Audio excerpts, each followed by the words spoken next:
nagsikap para biya-biya ang tama po. Lalo na mga sa iyo. Para hindi kapasuhan. Siyempre, bilang kapitan, balo ko naman siguro ni Cap Roque, di ba? Netong isa po sa mga sityo na nagdala sa akin ngayon sa posisyon ito. Kayo, ang Paulo II, di ba? Alam ko yung pagmamahal niyo sa akin. Kaya na, minsan, kung may kakulangan, di kayo lang yung dapat na anak niya. Kaya kahit sinuportan niyo ko, may hindi ng kapitan niya, kahit yung kapitan niya. Kaya working kapitan naman po, nakakitsyo, di ba? Pero, dito ang ditang-dita ka programa na dapat kumakakitsyo. Ang dita mo ang minsan, andiyan marapulya, kahit malaki yung pera ng barangay natin, sa laki ng nasasakupan ng barangay ng Katalari, kalitangan mo agad-agad na kagawanan. Kaya yung isang malukot yung mga kampo. Pero, nakakitsyo naman sa kawan ng Diyos ko. Bangay ka, ababa tayo ng programa po sa servisyo.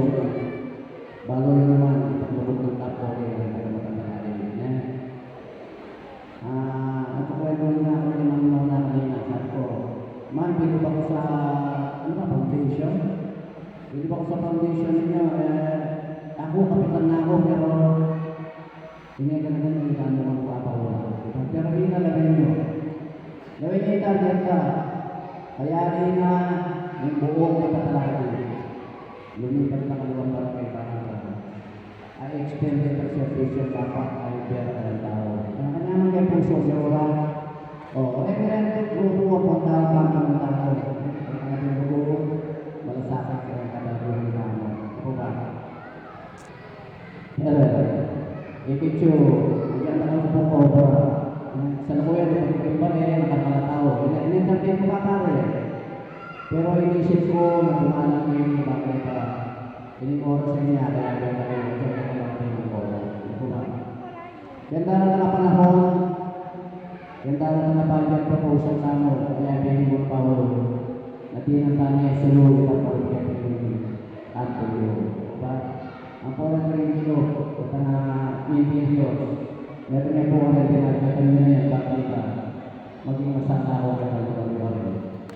Diba? Ikikit ang chapel, diba makagawa niya yun. Although kaya papayanin, may Facebook na pinapasa ito. Pero, nung mabuhay yung isang foreign yung aliyah mo sambahan.